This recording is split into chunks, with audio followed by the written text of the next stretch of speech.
Assalamualaikum warahmatullahi wabarakatuh. Kami dari kelompok 6 dengan materi ANAFA dua arah dengan interaksi. Pengujian klasifikasi dua arah dengan interaksi merupakan pengujian beda 3 rata-rata atau lebih dengan 2 faktor yang berpengaruh dan pengaruh interaksi antara kedua faktor tersebut diperhitungkan. Tujuan dari pengujian ANAFA dua arah adalah untuk mengetahui apakah ada pengaruh dari berbagai kriteria yang diuji terhadap hasil yang diinginkan. Dengan menggunakan ANAFA dua arah, dapat dibandingkan beberapa rata-rata yang berasal dari beberapa kategori atau kelompok untuk satu variabel perlakuan. Langkah-langkah uji hipotesis ANAFA dua arah. Yang pertama, penentuan taraf signifikansi alfa. Yang kedua, perumusan hipotesis atau pengujian faktor utama. Lalu, untuk hipotesis ANAFA baris, yaitu H0 merupakan alfa 1 sama dengan alfa 2 sama dengan alfa 3 sama dengan seterusnya sama dengan alfa R sama dengan 0, yang artinya tidak terdapat pengaruh dari faktor A atau faktor baris. H1 terdapat alfa I tidak sama dengan 0, yang artinya terdapat pengaruh dari faktor A atau faktor baris. Lalu untuk hipotesis ANAFA kolom, yaitu H0 merupakan beta 1 sama dengan beta 2 sama dengan beta 3 sama dengan seterusnya sama dengan beta C sama dengan 0, yang artinya tidak terdapat pengaruh dari faktor B atau faktor kolom. H1 terdapat BC tidak sama dengan 0, yang artinya terdapat pengaruh dari faktor B atau faktor kolom. Untuk hipotesis interaksi, yaitu H0 merupakan alfa beta 11 sama dengan alfa beta 12 sama dengan alfa beta 13 sama dengan seterusnya sama dengan alfa beta RC sama dengan 0, yang artinya tidak ada interaksi antara faktor A atau baris dan faktor B atau kolom. H1 terdapat AB IJ tidak sama dengan 0, yang artinya terdapat interaksi antara faktor A atau baris dan faktor B atau kolom.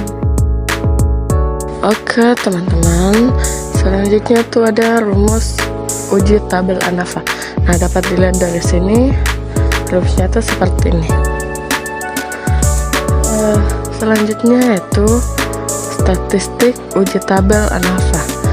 Dapat dilihat juga dari pepatah tersebut bahwa di bawah ini dijelaskan cara-cara tentang statistik uji tabel ANAFA berikut.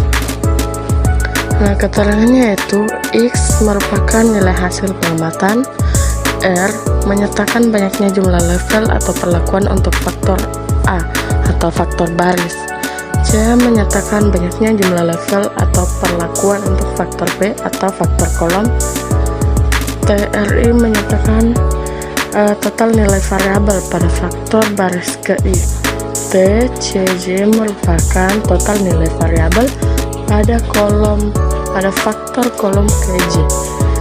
Sigma X merupakan total nilai X dalam semua sampel. Sigma X sama dengan T1 tambah T2 tambah T3 tambah T4 dan seterusnya.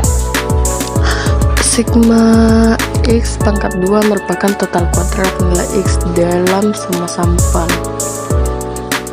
Nah, berikut kriteria pengujian. Dengan mengambil tarif signifikasi alfa, maka menolak H0 apabila F1 lebih besar dari F dalam kurung alfa dikali R min 1 R dikali C dikali N min 1. Menolak H0 apabila F2 lebih besar dari F dalam kurung alfa dikali C min 1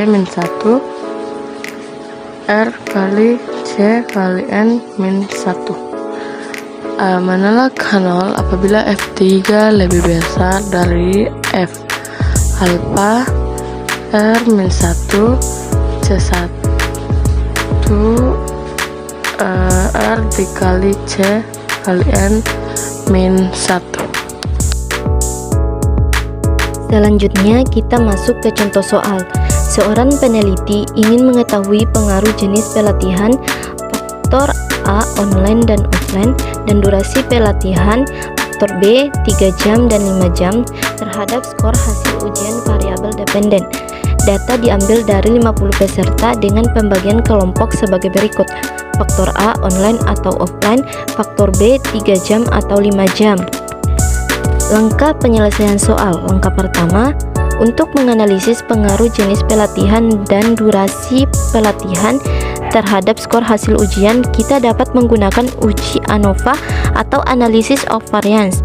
Uji ANOVA memungkinkan kita untuk membandingkan rata-rata skor hasil ujian di antara kelompok-kelompok yang berbeda. Langkah kedua, masukkan data ke dalam SPSS di variabel view. Nah, di variabel view pada kolom nama kita memasukkan ID peserta, jenis pelatihan, durasi, dan skor ujian. Pada kolom tipe, kita memasukkan numerik untuk data numerik dan string untuk data teks. Pada kolom width atau lebar kolom, kita memasukkan 8, berarti kolom tersebut dapat menampung maksimal 8 karakter. Pada kolom desimal, kita memasukkan 0, berarti data tersebut data numerik tidak memiliki digit desimal. Pada kolom tabel, kita kosongkan saja. Pada kolom values, kita memasukkan non, berarti nilai dalam kolom tersebut belum ditentukan. Pada kolom missing, kita masukkan non, yang berarti tidak ada data yang hilang. Pada columns, kita memasukkan jumlah kolom dalam tabel. Pada kolom alike atau penyelarasan data, kita memasukkan right, berarti teks dalam kolom tersebut disejajarkan ke kanan, dan left, berarti teks dalam kolom tersebut disejajarkan ke kiri. Pada kolom measure atau jenis pengukuran data, kita memasukkan nominal untuk data kategorikal dan scale untuk data numerik. Pada kolom row, kita memasukkan input, berarti kolom tersebut merupakan data input untuk analisis. Langkah ketiga, pilih analis, kemudian general linear model, lalu pilih univariate. Setelah masuk ke univariate, pilih variabel dependennya sebagai dependen variabel. Kemudian pilih variabel independen X1 atau jenis pelatihan, X2 atau durasi, dan X3 atau skor ujian sebagai fixed faktor. Selanjutnya centang interaction untuk memasukkan interaksi antara X1, X2, dan X3. Dan yang terakhir, klik OK untuk menjalankan analisis. Berikut ini merupakan hasil dari data menggunakan aplikasi SPSS Univariate Analysis of Variance yang terdiri dari Between Subject Factor, Descriptive Statistic, dan Test of Between Subject Effect. Adapun data dependen variabel ID peserta berdasarkan jenis pelatihan offline dan jenis pelatihan online. Yang pertama adalah jenis pelatihan offline dengan durasi 3 jam, total man-nya 33,00,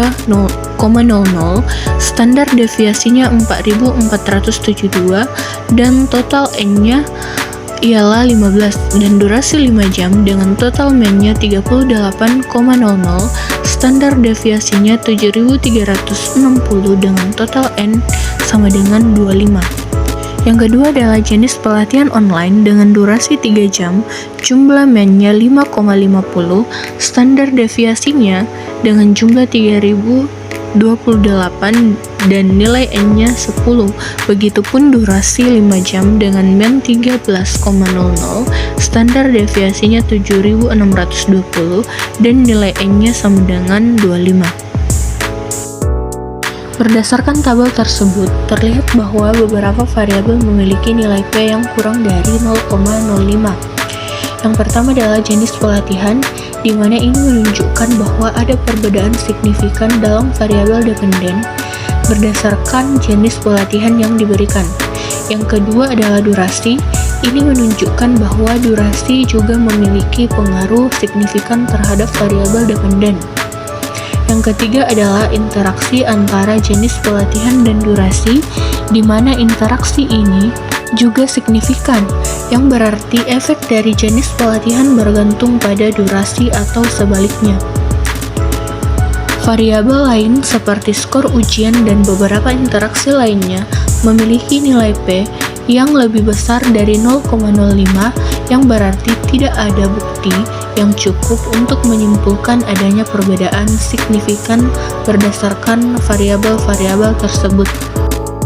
Jadi kesimpulannya, secara keseluruhan, berdasarkan hasil analisis ANOVA, dapat disimpulkan bahwa terdapat perbedaan signifikan dalam variabel dependen atau AD peserta yang disebabkan oleh beberapa faktor, yaitu jenis pelatihan, durasi, dan interaksi antara keduanya.